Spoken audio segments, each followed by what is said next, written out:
Доброе утро! Пусть утро середины недели будет для вас добрым и приятным, а мы сделаем все, чтобы оно было интересным, полезным и приятным для каждого из вас.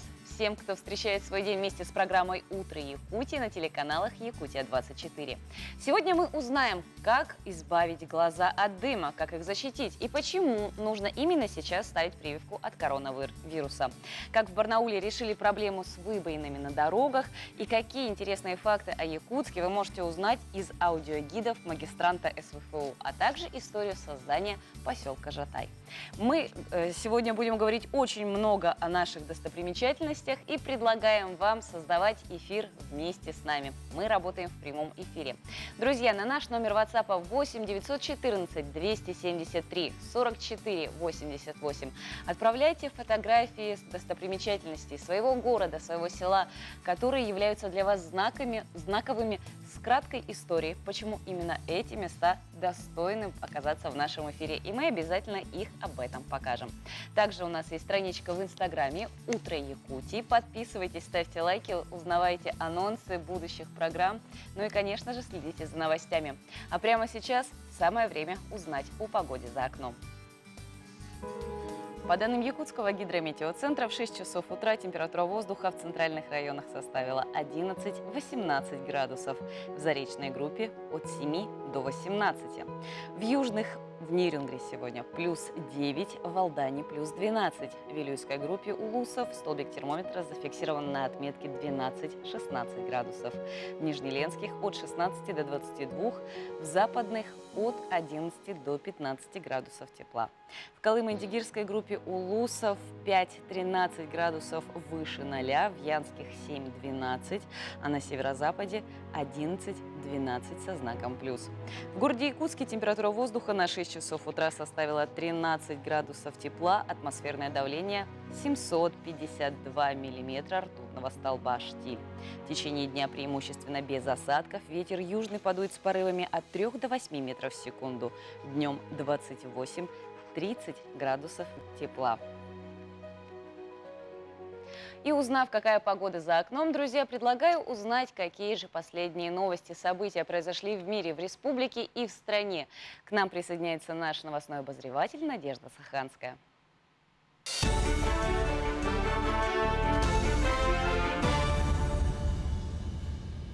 Доброе утро, Якутия! Вашему вниманию последние события к этому часу. Увеличить группировку для тушения пожаров в Якутии Владимир Путин поручил главе МЧС Евгению Зиничеву. Руководство региона должно подготовить предложение по увеличению поддержки пострадавших в результате ЧС. Об этом сообщает пресс-служба Кремля. Отмечается, что Якутия – один из самых пожароопасных регионов России. С 1 июля жителям запрещено посещать леса. С 8 августа в республике введен режим чрезвычайной ситуации регионального характера в связи с переходом лесных пожаров на территории населенных пунктов и объектов экономики. В России впервые планируют внедрить для всех автомобилей карты спасения, что позволит эффективнее спасать людей в ДТП и других ЧП на дорогах. Сейчас идет активное обсуждение стандарта представителями экстренных служб и производителями, специалисты которого подготовили первую редакцию данного ГОСТа. Он определяет общие требования кодификации, маркировки и идентификации карты спасения всех транспортных средств, находящихся в эксплуатации на территории Российской Федерации. Карта спасения, своего рода инструкция, будет содержать все необходимые сведения не только о самом автомобиле, но и рекомендации для служб по действиям с ним в случае аварии. В России впервые появится стандарт для волонтеров, работающих в районе ЧС. Необходимость разработки данного стандарта связана с тем, что при возникновении чрезвычайной ситуации в зоне бедствия с первых часов в оказании помощи пострадавшим участвуют добровольцы из числа местных жителей. Стандарт нормативно закрепит единые процедуры планирования участия неорганизованных добровольцев в реагировании на чрезвычайные ситуации. Это касается их регистрации, коммуникаций, обеспечения контроля, оценки и анализа участия. Внедрение стандарта позволит повысить эффективность и безопасность добровольцев за счет адекватного распределения задач, организации их взаимодействия с профессиональными спасателями и обеспечения безопасности труда. Накануне пострадавшие от лесного пожара в селе Бяськ-Юэль начали получать финансовую и иную социальную помощь. Соответствующее распоряжение о восстановлении в кратчайшие сроки инфраструктуры в селе и оказании помощи жителям дал глава республики Айсен Николаев. Каждый член семьи, утративший жилые помещения вследствие пожара, получит единовременную материальную помощь в размере 30 тысяч рублей на приобретение товаров первой необходимости. Выплаты жители получают в отделениях почтовой связи. Выплаты по линии Министерства труда по заданию Айсена Сергеевича уже направлены на счета наших родителей. Сейчас на данный момент отрабатываются вопросы по утерянным документам, которые можно восстановить через электронные. И сейчас они восполняются, программа социальной помощи, адресной социальной помощи. И все деньги по Сбербанку вчера уже поступили. Сегодня выдаются другие кредитные организации, направляются на счета. И, конечно же, через Почту России сегодня будут розданы всем, которые являются погорельцами у нас села Бяськ-Юэль Атаманского наследия. К этому часу это все новости. Хорошего дня! Дым снова окутал Якутию. Жители многих городов и сел Якутска этим летом страдают из-за смога от лесных пожаров. При этом особенно тяжело пожилым людям, детям и людям с хроническими болезнями. Ну и, конечно же, тем, кто в эти дни мужественно стоит на передовой и сражается с огнем в эпицентре пожаров. Как защитить свои глаза от смога, когда стоит обратиться к специалисту, чтобы определить самому тяжесть состояния и вовремя обратиться за помощью. Об этом мы поговорим сегодня с нашим гостем. Гость нашей студии – Любовь Евловская, офтальмохирург, доктор медицинских наук, народный депутат Республики Саха-Якутия. Любовь Леонидовна, доброе утро. Доброе утро. Как влияет дым на глаза и в каких случаях он может причинить серьезный вред здоровью?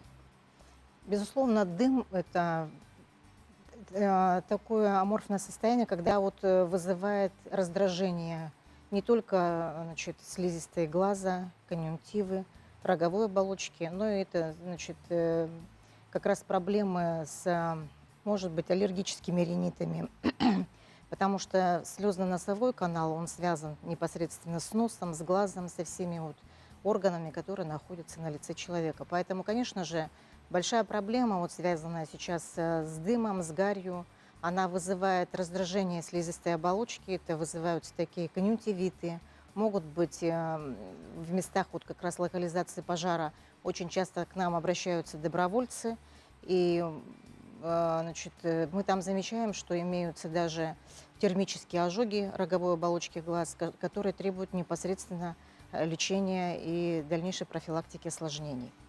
Вообще сейчас увеличился именно поток пациентов с обращениями по поводу проблем с глазами? Да, есть такая проблема, потому что, во-первых, нагрузки большие, это зрительные нагрузки, и, конечно же, экологическая обстановка сейчас требует более таких конкретных мер для того, чтобы люди могли защитить свои глаза.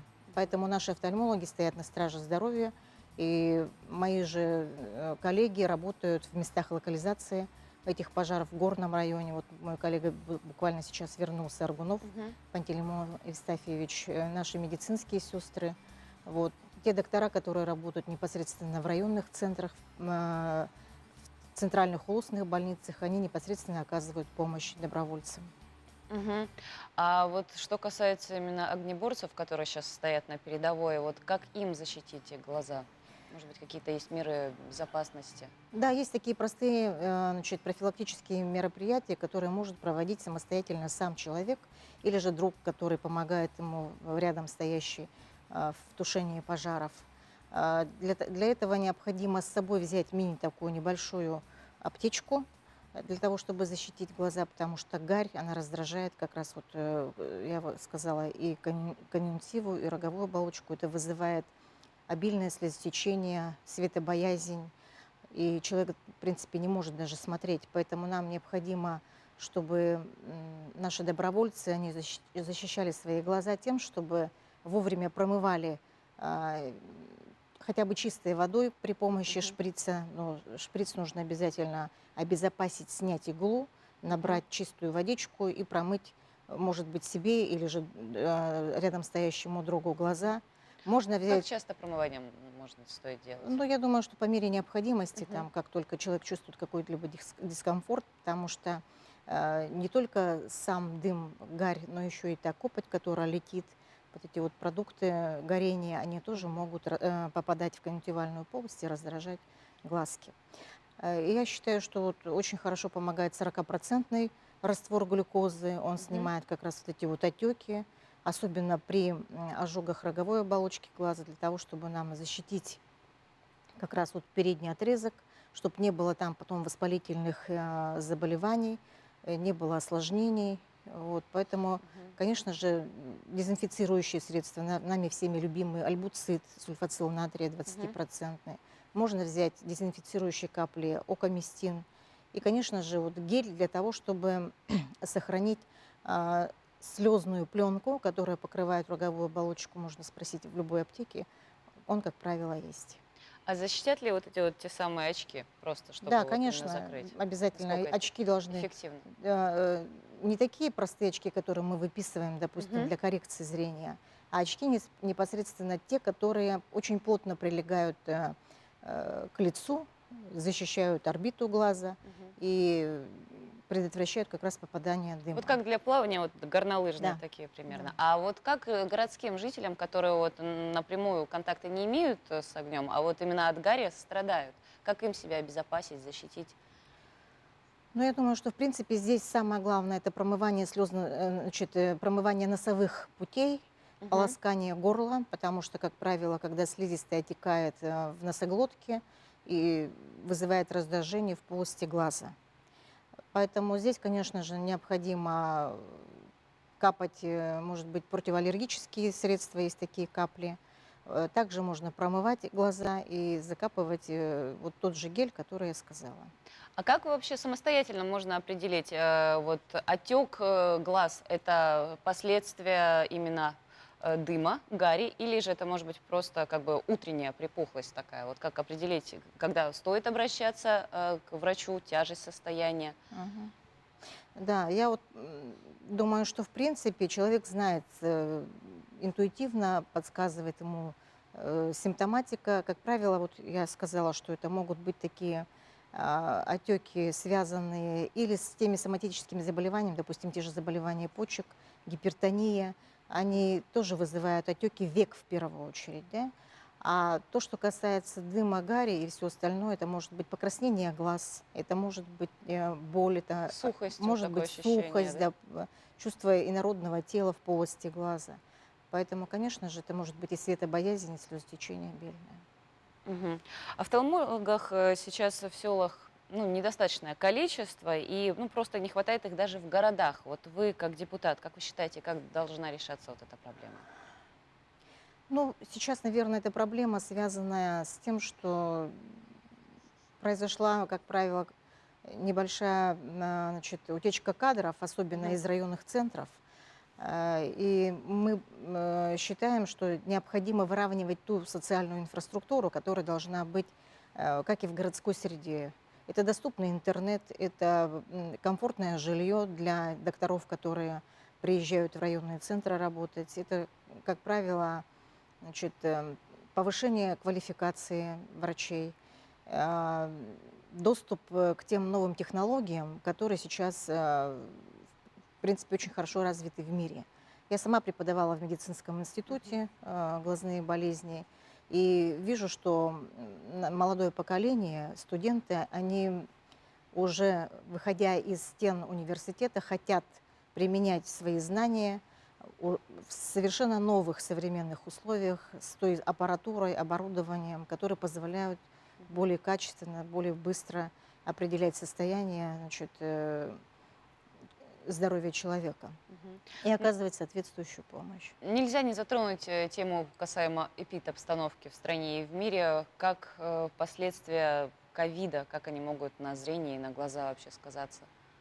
К сожалению, сейчас мы видим, что и мировая статистика об этом говорит, в том числе научное сообщество большое внимание уделяет развитию патогенеза данного заболевания. Он не до конца изучен, Но есть мнение, что это генерализованные васкулиты, которые в первую очередь поражают сосудистую стенку, эндотелий сосудистой стенки, которая приводит к тромбообразованию. Поэтому мы сейчас очень часто видим осложнения, особенно у больных с сахарным диабетом.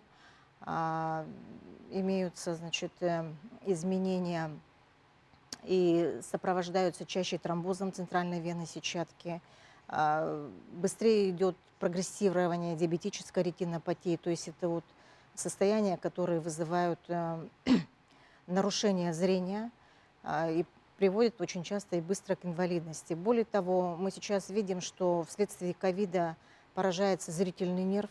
Вот. Возможно, что это и микротромбы вызывают такое вот нарушение зрения. Поэтому, конечно же, здесь необходимо дальнейшее изучение этой патологии, ее лечение, которое вот спасет и, значит, зрение наших пациентов и, как правило, увеличит качество жизни. Большое вам спасибо. Это еще раз доказывает, что здоровье не купишь, и нужно его беречь, и как минимум к нему относиться внимательно и всегда поддерживать. Большое вам спасибо, что вы к нам пришли сегодня в Спасибо нашу большое, студию. берегите себя. Все, друзья, берегите себя. Мы неспроста затронули тему ковида и зрения. Сейчас в рубрике «Наш доктор» мы узнаем у Татьяны Кехтер. Она расскажет, почему именно сейчас необходимо получать ту самую вакцину от коронавируса.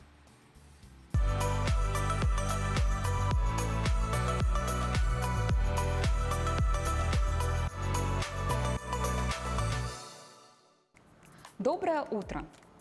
Сделать прививку от новой коронавирусной инфекции важно именно сейчас. Коронавирус относится к острым респираторным вирусным инфекциям. Осенью традиционно заболеваемость острыми респираторными вирусными инфекциями возрастает. И важно провести вакцинацию летом, чтобы подготовиться к осенне-зимнему сезону. Более того, рост заболеваемости наблюдается уже сейчас. И нужно защитить себя. От коронавируса, как и от абсолютно большинства вирусных инфекций, нет лекарств.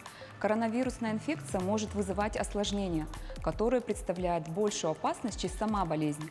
Одно из самых тяжелых осложнений – это тромбоэмболия легочной артерии, заболевание, которое может вызвать внезапную смерть. При этом важно понимать, что, делая прививку, мы защищаем не только себя, но и окружающих. Вакцинация от коронавируса и других инфекций, передающихся воздушно-капельным путем от человека к человеку, это не только личный выбор, но и проявление ответственности по отношению к семье, коллегам, окружающим. Делая прививку, мы заботимся о том, чтобы инфекция не распространялась и массовые вспышки заболевания не возникали. Защитить от пандемии может не просто вакцинация, а массовая вакцинация, которая проводится в течение короткого промежутка времени, когда создается большой пул защищенных людей и останавливается передача вируса от человека к человеку. Людям с любыми хроническими заболеваниями нужно делать прививку в первую очередь, поскольку они находятся в группе повышенного риска тяжелых осложнений коронавирусной инфекции. Но перед вакцинацией нужно обязательно проконсультироваться с лечащим врачом. В процессе вакцинации и формирования иммунного ответа организм особенно чувствителен к инфекциям. Поэтому нужно с особой осторожностью отнестись к своему здоровью, носить маски и перчатки, избегать массовых скоплений людей. В первые 3 дня после вакцинации не рекомендуются интенсивные физические нагрузки, поход в баню, необходимо ограничить прием алкоголя. При этом люди, которые заболевают после вакцинации, переносят инфекцию легко и не имеют осложнений. И помните, многочисленные медицинские исследования в области эпидемиологии доказали, что лучшей защитой от инфекционных заболеваний является вакцинация.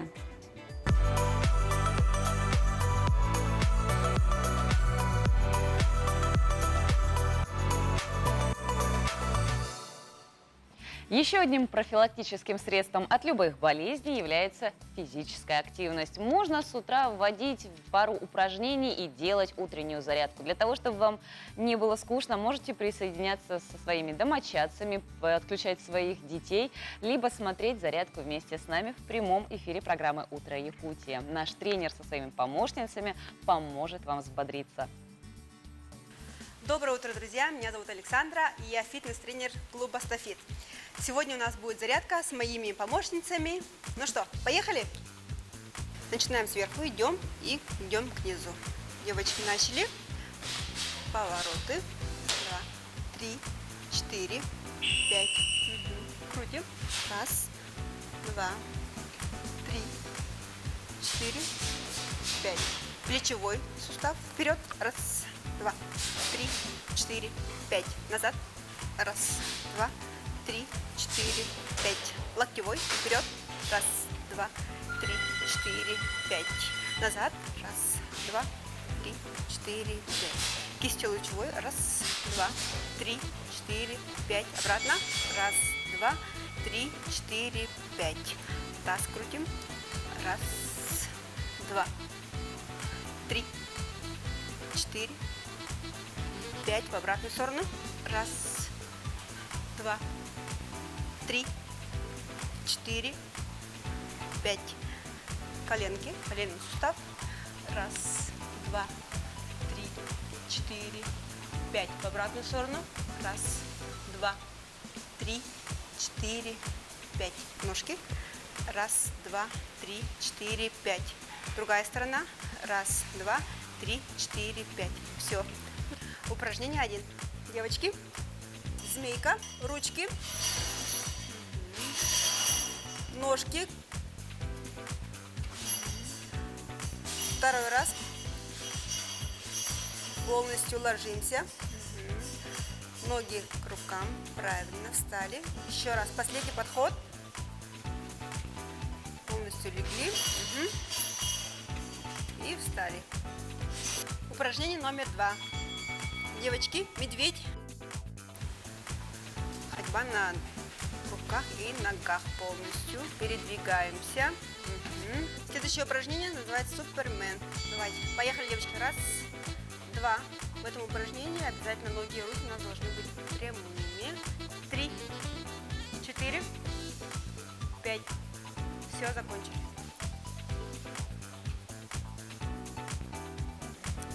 Следующее упражнение у нас приседания в паре. Ноги на ширине плеч. Отводим таз назад. Девочки, 1. Поехали. Поддерживаем друг друга, держась за руки. Да. 2. Спинка прямая. 3. 4. И последнее 5. Все, закончили. Следующее упражнение у нас выпад назад. Держимся за ручки, да. Поддерживаем друг друга и начали. Отводим ножку. 1, 2. Ножки крест-накрест. 3, 4, 5, 6, 7, 8, 9, 10. Все, молодцы, закончили. Следующее упражнение называется стульчик. Имитация, как вы сидите на стуле. Девочки, присели, пожалуйста. Ножки вместе. И в таком положении сидим 30 секунд. И на этом мы сегодня закончили. И всем отличного дня! А я напоминаю, друзья, что мы работаем в прямом эфире, и сегодня тема нашего эфира – это достопримечательности нашей республики. Так что, друзья, мы предлагаем вам создавать эфир вместе с нами. Отправляйте на наш номер WhatsApp фотографии тех достопримечательностей в ваших городах, селах, населенных пунктах с кратким описанием, почему вы считаете, что это достойные памятники. Мы обязательно покажем их в прямом эфире нашей программы «Утро Якутии». Номер нашего WhatsApp можете видеть на своих экранах: 8 914 273 44 88. Буквально 5 дней осталось до окончания голосования, чтобы городу Алдан было присуждено звание «Город трудовой доблести». На сегодняшний день на сайте трудовойалдан.ру проголосовало более 25 тысяч человек. Больше всех, конечно, голосуют сами алданцы. Особенно активны Оленёкский, Анабарский районы, Нижнеколымский, Устьянский тоже хорошо поддерживают проект. Также активны жители Сунтарского и Жиганского районов. Остальных мы тоже просим активизироваться и все в эти оставшиеся дни. Ведь надо набрать 200 тысяч голосов. Давайте и в этот день, в эту минуту мы проявим сплоченность и патриотизм и проголосуем. Так что, друзья, заходите на сайт трудовойалдан.ру и отдайте свой голос. Началось общероссийское голосование за присвоение почетного звания «Город трудовой доблести». Призываем каждого поддержать Алдан и нашу Якутию. На сайте трудовойалдан.ру зарегистрируйся и нажми «Поддержать». Якутия, вперед! Уважаемые жители нашей республики, в 2020 году администрацией города Алдан было внесено предложение в Илтумен о присвоении городу Алдан звания «Город трудовой доблести». Илтумен республики поддержал инициативу. И я вас, дорогие жители нашей республики, призываю выразить свою поддержку сбором подписей путем голосования. В годы войны жители города Алдан, не жалея своих сил, работали на промышленных предприятиях, добывая ценный металл для победы нашей великой страны. И просим вас всех проголосовать до 15 августа. Благодарю.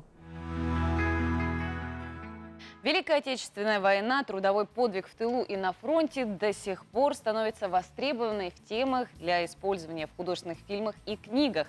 Но есть картины, которые, несомненно, вошли в число легендарных шедевров. Например, как фильм «17 мгновений весны». Именно в этот день, 11 августа в 1973 году, советский киносериал вышел по центральному телевидению и начал свой показ. Лента настолько захватила внимание зрителей, что во время показа на улицах просто город пустел. Снижался уровень преступности, и многие были прикованы к экранам телевизоров. Ну а какие еще даты и события выпадают на сегодняшний день, мы узнаем в нашей следующей рубрике. Новости. На календаре 11 августа. В этот день отмечают День сына и дочери, День полета на воздушном шарике, День игры на песке, День малинового торта. По народному календарю праздник посвящен памяти Калинника Киликийского. К этому периоду начинаются заморозки по утрам. В старину крестьяне обращались к святому с просьбой сохранить урожай. Традиционным праздничным блюдом являются пироги с калиной. В народе эти ягоды считаются символом целомудренной красоты. Их горький вкус сравнивают с горькой судьбой девушки, которую насильно выдали замуж. Также в этот день следили за приметами. Если овес начал вторично зеленеть, то осень будет дождливой. События в этот день. Преподобный Сергий Радонежский основал монастырь, позднее ставший Троицей Сергиевой Лаврой, в 1337 году. В Петербурге изготовлен первый российский магистральный паровоз для строящейся между Петербургом и Москвой железной дороги. В России вышло первое футбольное издание «Ежегодник Всероссийского футбольного союза». В этот день, в 1926 году, компания Kodak объявила, что она начала работы по созданию цветной кинопленки. В Москве открылась первая всесоюзная спартакиада. В 1959 году в Москве открыт международный аэропорт Шереметьево. По центральному телевидению в этот день начат показ сериала «17 мгновений весны». В этот день родились Анна Андро, русская дворянка, современница Пушкина, одна из его муз. Анатолий Кашпировский родился 11 августа 1939 году. Советский психотерапевт, гипнотизер. Стивен Возняк, американский программист, разработчик компьютеров, соучредитель фирмы Apple. Халк Хоган родился в этот день в 1953 году. Американский рестлер, актер и шоумен. Именины сегодня отмечают Серафим, Роман, Остап, Николай, Михаил, Кузьма, Константин, Вениамин, Анатолий, Алексей, Александр, Серафима. А прямо сейчас к нам присоединился наш новостной обозреватель Надежда Саханская с последними и актуальными новостями.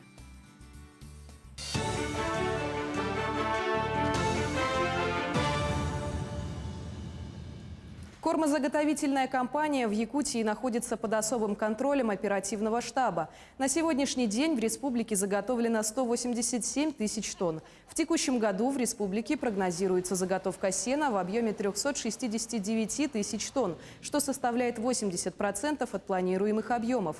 Кроме того, в 7 районах республики оценили ущерб от лесных пожаров. В связи с этим районы планируют организовать мобильные бригады для заготовки сена в отдаленных сенокосных угодьях. По республике Саха-Якутия сейчас 457 тысяч тонн у нас план. Из них сегодня выполнено 187 тысяч тонн заготовлено. В 7 улусах объявлен ЧС по лесным пожарам.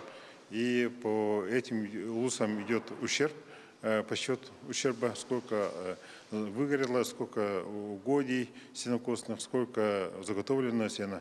И должны потом поддержать и компенсировать тот ущерб, который унесен пожарами, лесными пожарами. В Хангаласском районе план по сену выполнен почти на 44%. Скошено 12 126 гектаров сенокосных угодий, заготовлено 14 248 тонн сена. Хорошие темпы по сенозаготовке показывают следующие наследия: Мальжагарский 5, Титарынский, Тумульский, Качекатский, Мальжагарский 1 и Мальжагарский 2. Низкие проценты выполнения плана у Нюмигунского и Бестягского наслегов. На отдаленные участки района на сенокос выехали 16 мобильных бригад. На сегодняшний день в Хангаласском улусе создано 20 мобильных бригад. Их план 3100 тонн сена. На сегодняшний день работает 16 мобильных бригад. Заготовлено 525 тонн сена. Данные бригады заготавливают сено в заречных участках улуса.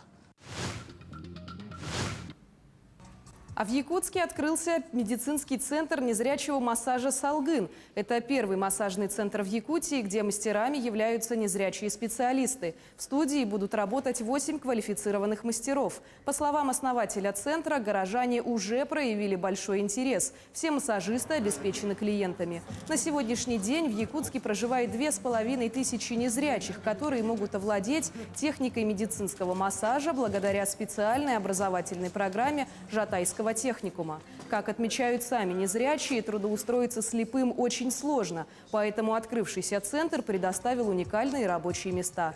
В дальнейшем основатели центра планируют расширить свое дело.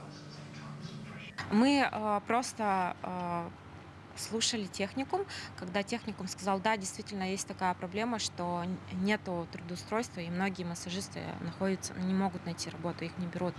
И мы начали изучать, и действительно очень большая эта проблема именно на федеральном уровне. И федеральные программы есть о развитии именно вот этого направления.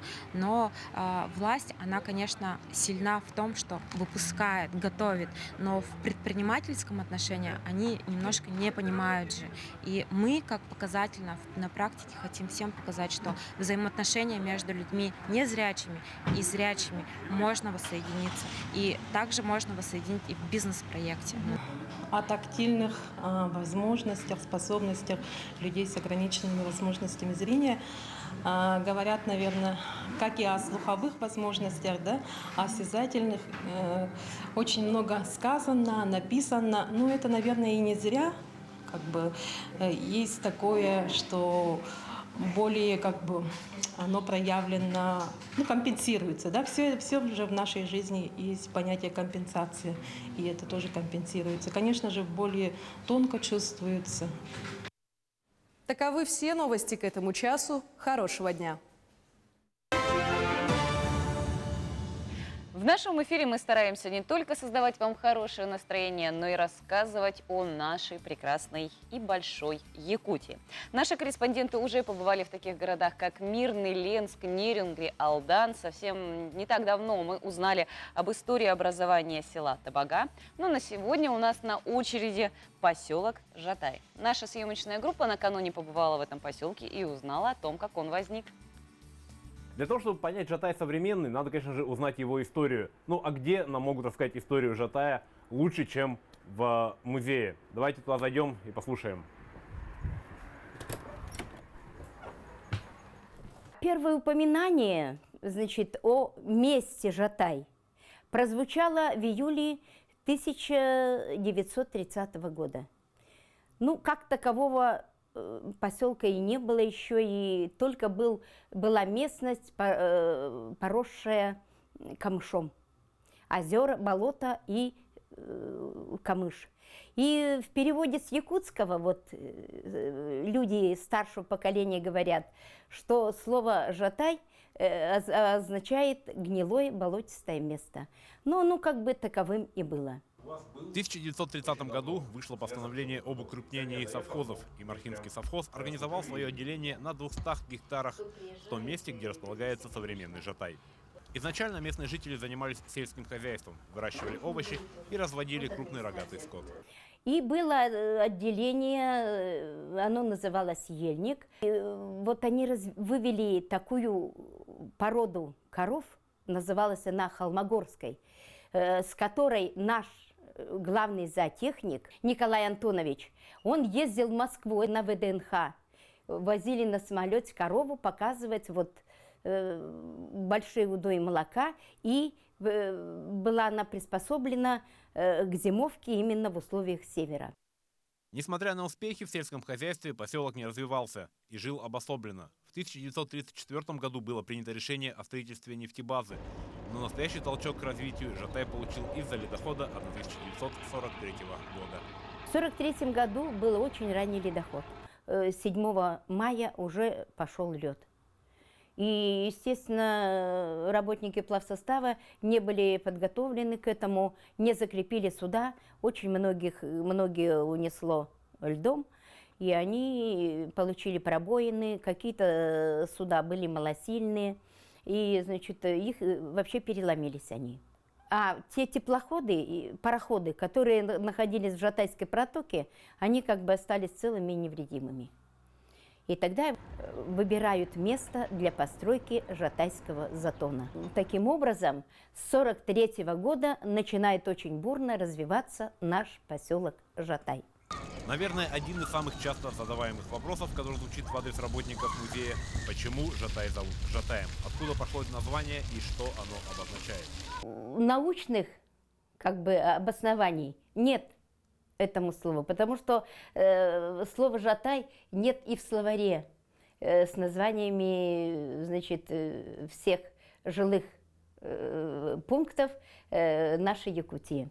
Но есть предположение, что жил на острове старик якут по имени Сатай. И люди связывают это, что, значит, от него пошло название слова «жатай». Но в архивных данных есть документы первые, когда Жатай назывался Джадай, Джадайской протоки. Но как это видоизменилось, никто объяснить не может. Почему превратился Сатай, Джадай в слово Жатай? И что он конкретно обозначает? В 1999 году население Жатая стало больше 10 тысяч человек. И 25 января зарегистрировано первое в республике муниципальное образование – поселок Жатай. А в 2004 году он получил статус городского округа.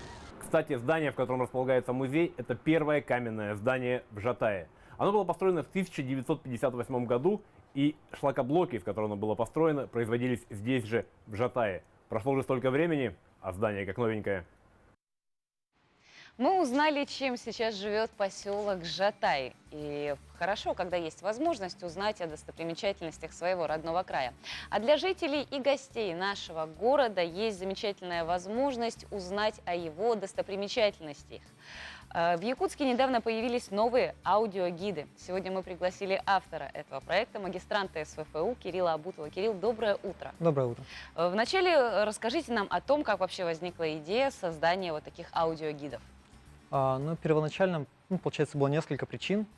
Первое, благодаря учебе получилось поездить по России, по многим, скажем так, некрупным городам, у которых нет какой-то доминанты. То есть, допустим, Красная площадь в Москве или Невский проспект в Санкт-Петербурге или там набережная Севастополя, о которых знают все и куда идут в первую очередь люди. А вот в небольших городах зачастую составляет просто гигантский труд, чтобы узнать о местных достопримечательностях. Просто у тебя мало времени, ты хочешь посмотреть на что-то с местным колоритом, что-то что не увидишь в других городах, и ты просто не знаешь, так как визитные карточки, скажем так, в наших городах просто не развиты. И нужно прям готовиться, чтобы узнать что-то такое, именно местное. Это был твой дипломный проект? Да. И как преподаватели, эксперты оценили твою работу? Очень положительно. Настолько, что даже вопросов почти не было. Были вопросы в основном связаны только с приложением. Ну, это замечательно. Аудиогидов на сегодняшний день, вот твоих, их пока 5. Вот чем ты руководствовался, когда выбирал те самые достопримечательности? Ну, я старался как бы подобрать аудиогиды для разных аудиторий. То есть какие-то вот ну, максимально широкие, которые просто повествуют об истории Якутска. Какие-то более узконаправленные, допустим, аудиогид, посвященный аэропорту, или аудиогид, посвященный муралам или граффити. Муралам и граффити. Да. Это вот, которые в центре города у нас рисунки. Да. А какие вот еще у тебя есть аудиогиды? По каким Посвященный, местам? получается, старой архитектуре, которая вот у нас сохранилась с 19 и начала 20 века, а также, ну, как омаж к учебному заведению о нашем студенческом городке. Здорово. А кто ты по специальности? Где ты учился в университете? Получается, по бакалавриату у меня рекреационная география и туризм. Ну, как раз это по твоей теме, и вот как раз-таки была твоя дипломная работа. А чем ты будешь заниматься по завершению учебы? Ну, пока что не знаю, это всегда самый сложный вопрос. Ну, пока что планирую научной деятельностью. Вот, продолжать делать с картами, может быть, какой-то гидс-проект, который тоже будет связан с туризмом. Ну, пока так. А что касается аудиогидов, расширится ли коллекция? Вот не знаю, пока, наверное, нет. Может быть, в следующем году, после завершения учебы. Пока что нет времени. А есть ли какая-то уже статистика количества людей, которые уже посмотрели, прослушали эти аудиогиды, возрастная категория граждан, которые больше всего интересуются этим? Ну, по возрасту, к сожалению, нет, а вот просто статистика прослушиваний есть. И она очень впечатлила, особенно вот первое лето. Там в пиковые нагрузки были до 100 прослушиваний в день, что как бы очень нас обрадовало, особенно по сравнению с другими аудиогидами, которые тогда были. Это какие-то были огромные цифры, казалось. Ну вот сейчас ну, у нас как бы не очень такие погодные условия, смог, жара. Они сейчас поменьше, где-то от 10 до 30 максимум в день, это летом. Ну, зимой, конечно, меньше, наверное, 10 прослушиваний. А так вот в хорошие дни, когда хорошая погода, или если в Якутске или рядом с ним проходит какой-то праздник, тогда вот прослушивание возрастает больше 50 за день на один аудиогид. Все равно как-то связано, наверное, да, наши климатические условия, погодные, именно с количеством прослушиваний, потому что когда действительно за окном минус 50, минус 40, то особо ты не хочешь узнавать никакие, да, какие-нибудь достопримечательности смотреть. А чем ты руководствовался, когда свои аудиогиды вот создавал? Ты на основании каких-то других городов? Да, я, получается, посмотрел, какие есть аудиогиды в разных городах, и вот старался почерпнуть опыт, ну, какие вот есть, особенно, ну, в основном у нас аудиогиды были только в крупных городах, это вот Москва, Санкт-Петербург, Екатеринбург, и вот пытался вот на их основе делать. Что, вот какие особенности твоего проекта, и вот лично для себя, что ты новое, может быть, открыл? Для себя это, ну, во-первых, нужно написать, это умение писать текст, это очень сложно. Написать текст, который был бы не просто констатацией фактов, а который был бы интересный, а также вот это особенность аудиогида, чтобы текст укладывался, скажем так, в тайминге. То есть какое количество времени человек должен провести возле определенной достопримечательности. То есть на какую-то может быть достаточно 1 минуты, потому что она там, ну, может быть, маленькая, или к ней закрыт подход, и ну, человеку нет времени, ну, как бы нет смысла просто стоять и смотреть издалека на достопримечательность 10 минут, пока он слушает. А какую-то можно там рассматривать, может быть, зайти внутрь или подметить какие-то мелкие особенности. И вот как бы в сопровождении звука, как бы видеоинформации, это вот сливается в все такую единую картину. Уже есть какие-то предложения о сотрудничестве, либо, может быть, планы, как в дальнейшем ты будешь развивать свой проект? Да, но поступало от местного туристического агентства. Один из работников предлагал мои аудиогиды перевести и озвучить на английском и корейских языках, так как у туристов из Кореи очень популярна Якутия и Якутск. Мы желаем тебе только успехов и дальнейшего развития, конечно же, потому что это очень хороший проект, чтобы узнавать город, в котором ты родился и живешь, и, может быть, даже и не замечаешь каких-то прекрасных мест. В общем, успехов тебе, Кирилл. Будем надеяться, что через год, когда проект расширится, мы снова с тобой встретимся в нашей программе. Друзья, это очень хорошая альтернатива именно вот так продвигать свой город, болеть за него, любить его. А вот художница из Барнаула Им, наверное, стало все-таки стыдно перед приезжими, проезжающими машинами за то, что у них такие выбоины на дорогах. И они придумали, как с этим бороться. И придумали своеобразные мозаичные заплатки. Девушки реализуют эту идею в рамках арт-квеста «Здесь был Вася-22», запущенного в начале июля. По словам одной из художниц, на создание проекта ее вдохновили вандальные надписи, которые можно часто встретить в горах. У нас проект начался в конце июня, задуман он уже очень-очень давно. Проект, значит, мы латаем тротуары, то есть делаем заплатки. Сама цель была изначально отвлечь от надписей на горах, где пишут «Здесь был там Вася», Томск, 2000 там какой-то год, и это всегда возмущало, и мы решили это перенести в позитивное русло. Поэтому, как бы, ребята, на горах не надо писать, давайте будем писать и закладывать заодно дырки. Жительницы Барнаула решили привлечь горожан к своей идее, предложив им поучаствовать в игре по поиску мозаичных заплаток. Для победы в квесте нужно набрать наибольшее количество васек – валюты, которые художницы самостоятельно утвердили в рамках квеста. Чтобы заработать их, нужно найти мозаичные заплатки на дорогах Барнаула, сфотографироваться с ними и выложить в Инстаграм с отметкой аккаунта арт-квеста. Другой способ заработка очков – денежные пожертвования на развитие проекта, где 1 рубль будет равняться 1 ваську. 3 победителей квеста будут объявлены в День города в конце августа – начале сентября. Первая часть нашего проекта закончится в сентябре. На День города мы объявим итоги победителей, потому что это игра-квест все-таки. Мы объявим победителей, и победителям будет вручена табличка с его именем, которую мы тоже также, то есть увековечим его имя в асфальте. Но вообще проект будет продолжаться дальше. То есть зимой мы в Сибири живем, поэтому снег. Зимой мы будем готовить следующие заплатки. А весной начнем их дальше продолжать.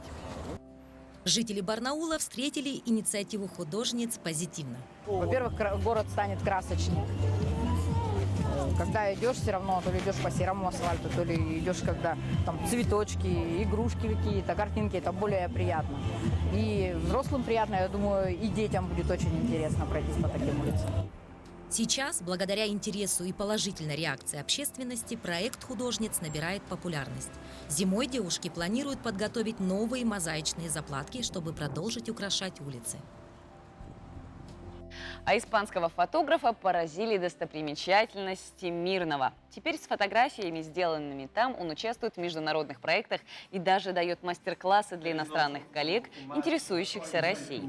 Автор фоторепортажа о Якутии «Сияющая земля» фотограф Карлос Полгоса стал участником международного мультимедийного проекта «Открывая Россию». Фотограф из Испании ранее приезжал в Мирный и при содействии Алроса побывал на основных алмазодобывающих площадках компании. Работы Карлоса представлены на 19-м фестивале «Мирный поет о мире» и на международных выставках. А в июле этого года автора пригласили в город Выборг. Кроме обмена опытом, гость посетил древние города и памятники.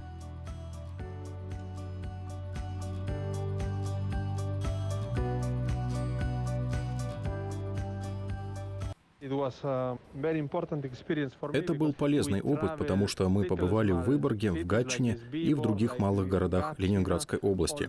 Посмотрели памятники и старинные монастыри. Для меня, как для фотографа, важно то, что удалось взглянуть на Россию так, как не удается обычному туристу. Это был интересный опыт.